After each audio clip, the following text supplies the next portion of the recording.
Say it one more time. Zakiya Robinson. Zakiya. Is that like Zakiya, like Zacchaeus from the Bible, the guy, the little guy that climbed the tree? Okay, so you were just born into. Yes, ma'am. Yeah, I used to get that story all the time when I was serving. People like, did you climb the tree? Be like, stop. I didn't climb the tree, but I'm still getting there. That's right. That's right. So we have Miss Zakiya Robinson. She is here to talk to us about narcissistic traits and dating a narcissist. Yes. Also, she's an author. I am. She is a life coach, and she also is a spiritual coach and a narcissist advocate for PTSD. Right.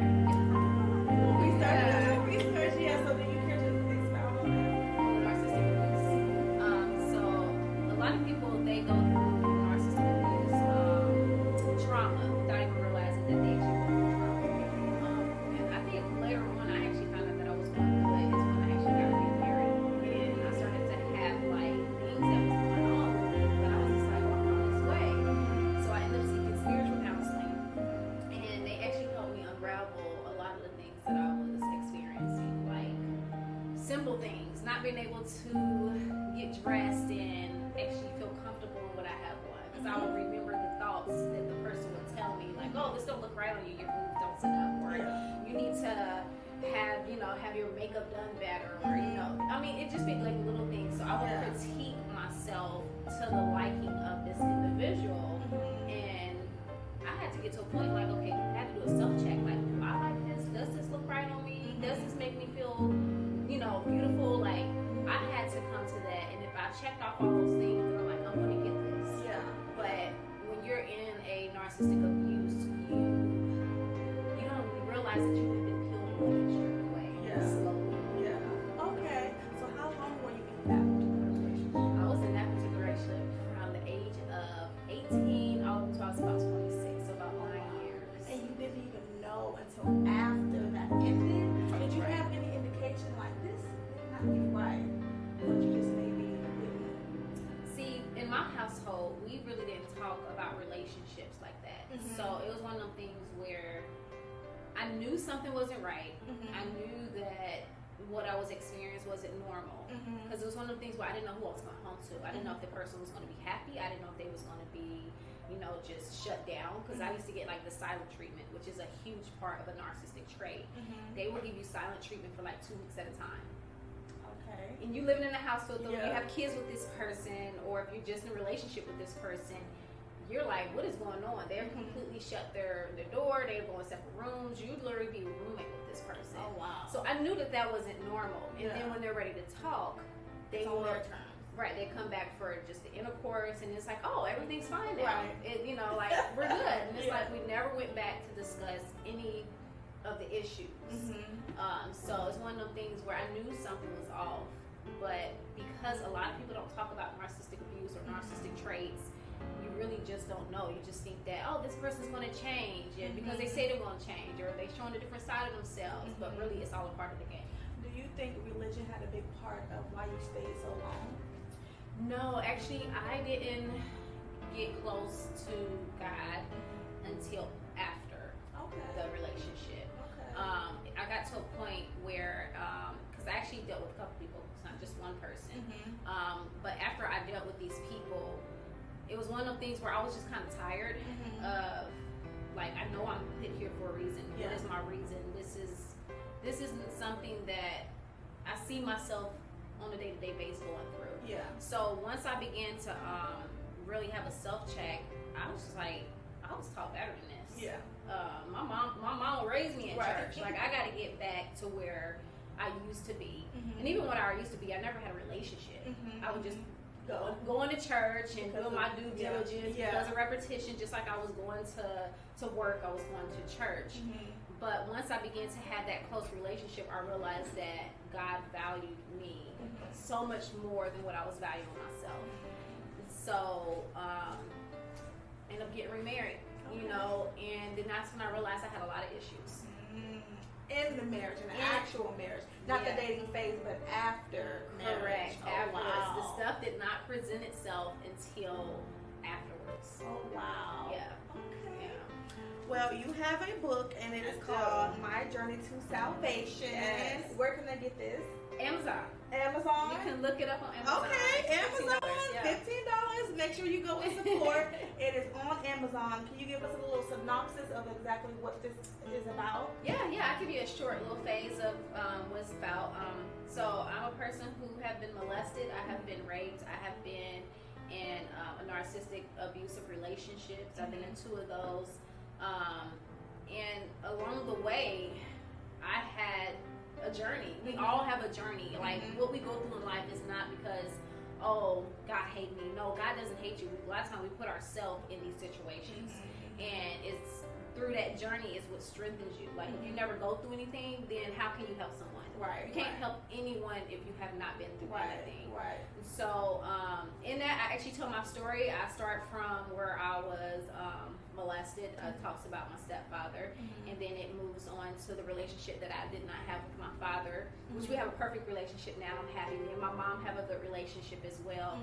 But it just really goes from like how it all starts and having a foundation of your home where it's not like, you know, both my parents are separate households, different lifestyles. It affects the child as they get older and the decisions that they make as they get older. It really does. Okay. So are there like any indications that someone should look out for? Like what are some things that are narcissistic traits?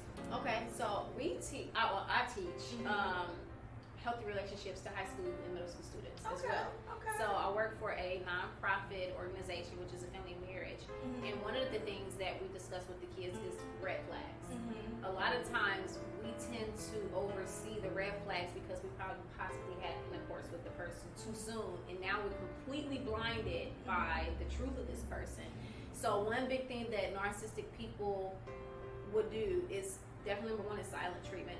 I will say that anyone that I have already coached or not counseled but coached, they would have said they experience a lot of silent treatment. And another thing is when you decide to say, you know what, this is enough, I don't want to do this anymore, you try to get out, I call it the yo-yo effect. They will go out and they will try to do something that they haven't done before, and they will try to wheel you back in. And then once you're back in this relationship with this person, probably about a week or 2, maybe some people can go a little bit longer, but typically it's about a 1 to 2 week span where they go right back to the same. And then you're starting all back over. With these same feelings. Correct, and they do the same thing. Another thing is they try to strip the person that you are to make you the person that you're not. So I realized, just looking back on my history, was it actually started pretty early. And one thing is what I like to tell my students is it starts where you don't, it seems like it's nothing, and the next thing you know, you look back a year like, how did I get here? Like for instance, I give an example. Like let's say you're walking in the mall, right? And you look at a guy, but you're not looking. You're just like literally you glance, and you're not thinking anything. They go, I see you looking at that guy, and you're like, what are you talking about? And y'all just joke about it. But slowly they're going to begin to get aggressive with it. And by this, baiting you. Correct. So then another one would be like, let's say, for instance, one of the person that I had dealt with, like I had got a new job, and I saw a couple of shirts that I liked, and they were kind of pretty much the same but just different color. And they told me, this was like far into the relationship, they were like, that doesn't make sense, why are you getting the same color? And I was like, well, I guess that makes sense, I'll just put some back. And they were like, you're so easy to manipulate. So then, they told you that? Yes. Oh God. They told me I was so easy to manipulate. So as you get deeper into the relationship, they begin to tell you, like, oh, you're easy to manipulate. Oh, you ain't going nowhere. No one will want you. And then some of them it's mostly mental.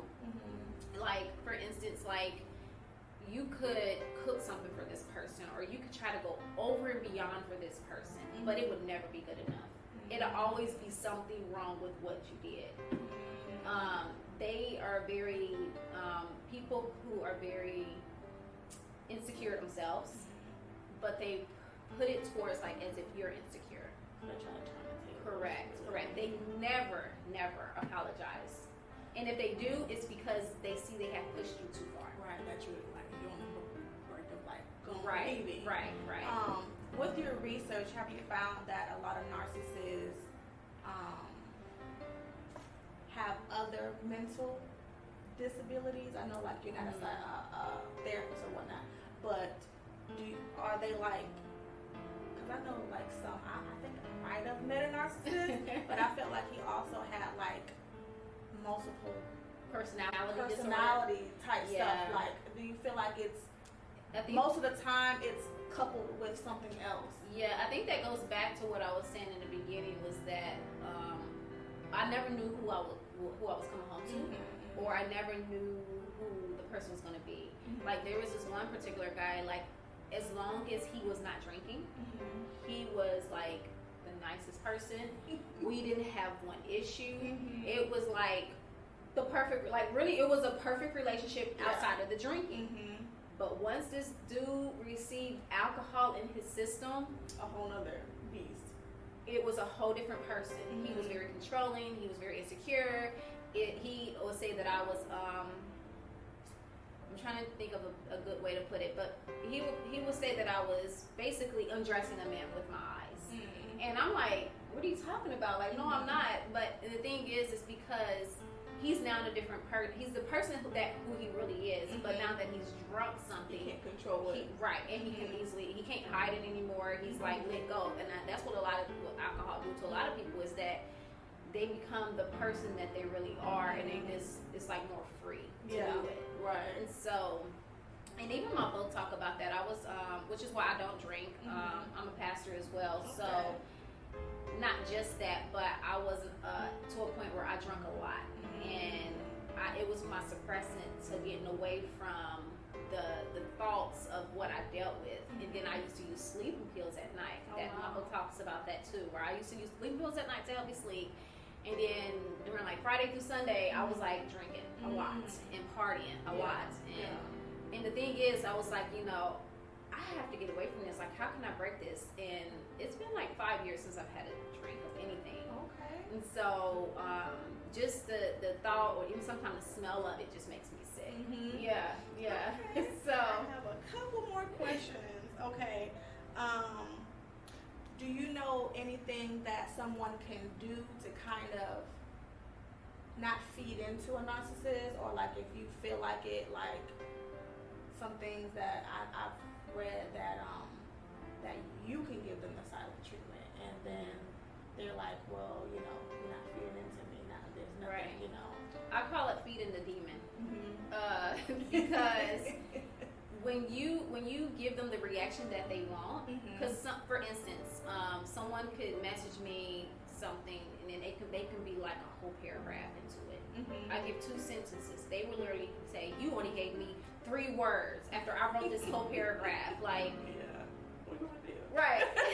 But if you're dealing with someone like that, what I tell this one girl, she's co-parenting.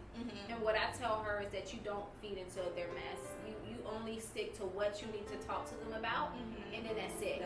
And you keep it very minimal. You do not need to expand. You go straight to the question that they're asking. If they seem to be going on a tangent or a temper tantrum, you overlook that stuff, because you're not really dealing with that person. You're dealing with something that's spiritual. So you have to leave that alone, and you have to say, you know what? I'm just going to focus on what they're really asking, and then leave it alone. And then you will notice you will be getting blown up because you did not give in to them. And they want you to blow up. They want you to go off. They want you to cuss them out, because now you're feeding them. They feel good when you do that. And when you don't, they don't know how to react. So controlling the conversation. Absolutely. And this is so easy to do once you get once you understand what's going on. Yeah. It was another thing I wanted to ask. What else?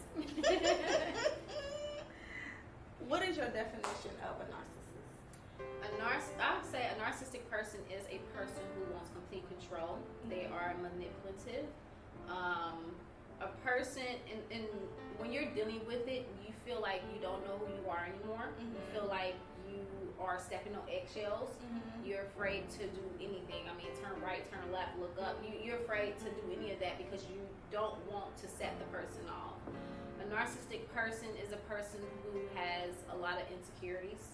I believe, and this is like me. Like, I'm not a counselor. I'm not a therapist, but through experience and through research and through dealing with other people, when you deal with a narcissistic person, you also are dealing with multiple personalities because they are very fluctuating. Then you have a narcissistic person that is like schizophrenia.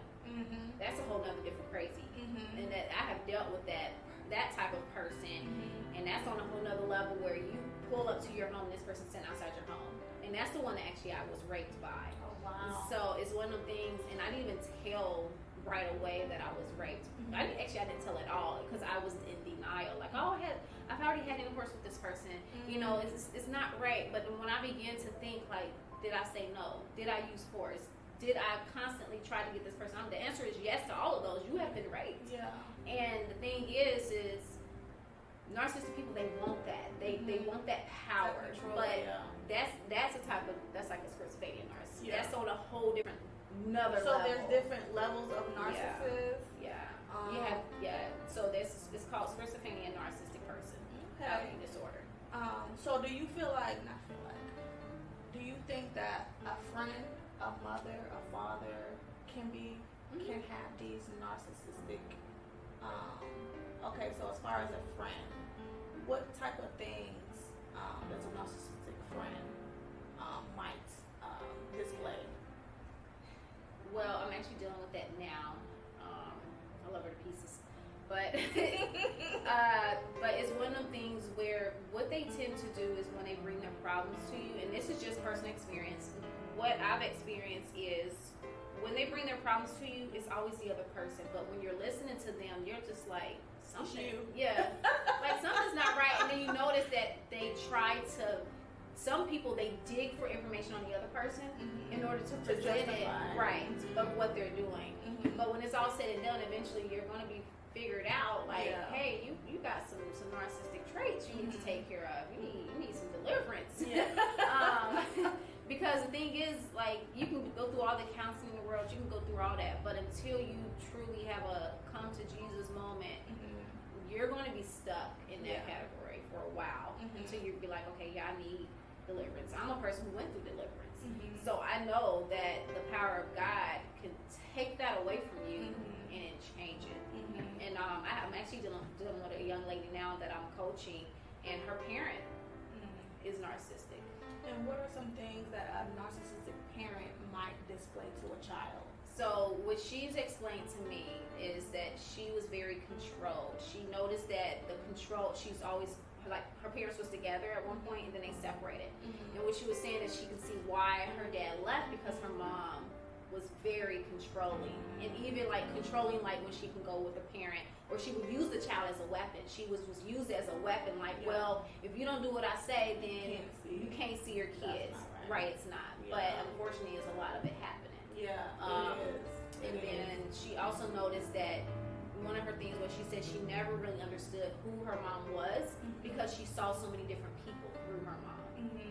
So she was just like, it's just one of the things I just did what she asked, and I tried not to not do what she asked. And then there's some people where they try to force their kids to be like this great person, and the moment their child mess up, the parent is embarrassed. Like a narcissistic person, they do not like their child to embarrass them. They will go above and beyond to make sure their child is the greatest child. And then once they mess up, that's it. Like they don't like that at all. That's it's an embarrassment. Especially for the child, having all of that pressure on them to be perfect and to make sure that that they're happy. As far as being in a relationship with a narcissist, is there any way can a narcissist change? I believe so. Yeah, I believe so. Like I said, I believe that I'm a deliverance pastor, and my husband and I, we have done deliverance for people, and through the power of God, and to see a person, even a person who is a drug addict, or a person who's been smoking, or a person who's very lustful, whatever it is, when they come for those deliverances and those, I believe in demonic world. I believe in spirits, and when you see those things leave people, you see a change in people. Instant. You can see an instant change. Will there be battles and stuff that you have to fight through after that? Of course. But it's a lot easier to control. And so I absolutely believe that a person can change, but they have to want to change. They also have to believe and accept, like, I got these traits. Something's wrong. Yeah. There's a guy that I actually follow, and he's actually a narcissistic person. He says that he's a narcissist. He said he's been diagnosed with it, and he actually gives people insight on how he thinks. Yeah, on how he thinks and why they do what they do. Is that narcissistic of him to do? It could be. It could be for attention. And see, a lot of people do comment in his box and was like, you just want attention. Yeah. And he said that no, it's not really for attention. It's that he's actually getting help with his. That's the difference between him and other narcissistic people are not going to admit that. I got these traits. And he said he didn't realize that he was a narcissistic person until his wife was getting ready to leave him, and before she left, he was like, I ain't no narcissist, you a narcissist. So he began to research it. He was like, hold on, all these traits, it is me, I am a narcissist. I'm just like this. Yeah. So he seeks a lot of people counsel. don't know. Yeah. A lot of people are unaware that. So how many traits? Because I feel like There's so many. I feel like a lot of us have traits of being a narcissist. Yeah. But how many do you have to be considered a narcissist? See, I think that's going to boil down into the counseling and therapist area. But from what I've experienced, if you look up the word narcissist and the traits, if you are checked off on every box, you just might be. You just might be. Because I can literally, both people that I had to deal with, every single box is checked and beyond. Like it's just crazy that someone can be that mentally off and not realize it. But then again, they're mentally ill. Yeah, so it's like I can believe it. Yeah. And like I said, some of the stuff is also generational. So if you had a parent who is dealing mentally and had been to the mental institution, well, you might just have some characteristics. Yeah. You may just have some of these issues, because I have a friend who's schizophrenia, and she, going back to her history, it's also in her mom and her grandma's history. So it's one of those things where those generational things become over to the next person if you don't stop the generational curse. Like generational curses can stop. It's real. Yeah, it's real, and not just with just a lifestyle or living. It's mental. It's diagnosis and things like that. It's eating habits, like people think, generational curses are just, you really hear that when you talk about early pregnancy, getting pregnant before marriage, or not being at a certain social, status, stuff like that, But a lot of, you're right, generational curses can be, different mindsets, how you look at things, what is your normal when it's not supposed to be. Right. So, that is definitely true. What's another thing I wanted to ask you? Talked about friendships. How long have you been doing this, and what started your journey? Like, I know you said you've been through it, you experienced it, but what was the moment you were like, I want to help, I want to learn, I want to do this? And so, it wasn't right away, honestly, but I've been teaching healthy relationships for a while, for about 4 years now, where I go into high schools and middle schools and I teach this.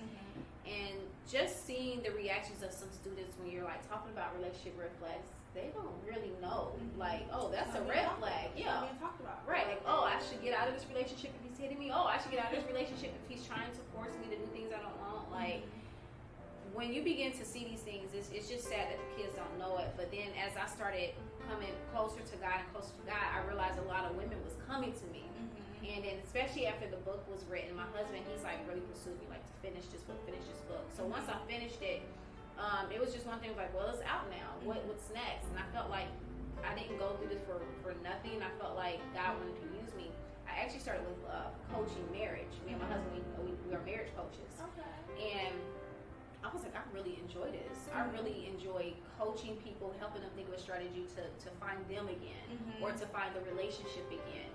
And I was like, it's like, I don't know, I was actually running one day.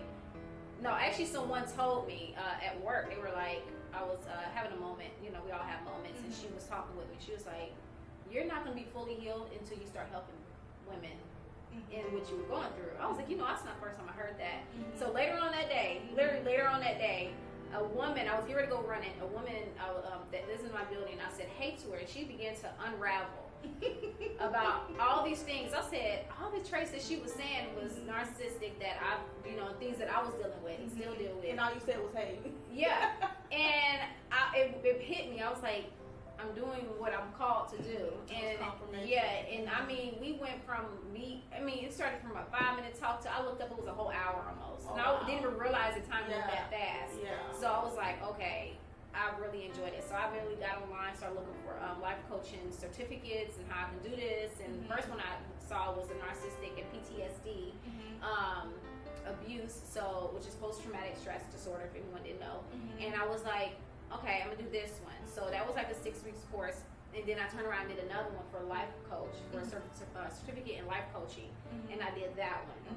So then I got my website started, which I am a pretty much faith-based life coach. Like, I cannot coach anyone outside of faith-based because that's who I am. Yeah. And I don't think, I know, and this is, people can say that, that's not true, but you cannot properly heal unless you have God.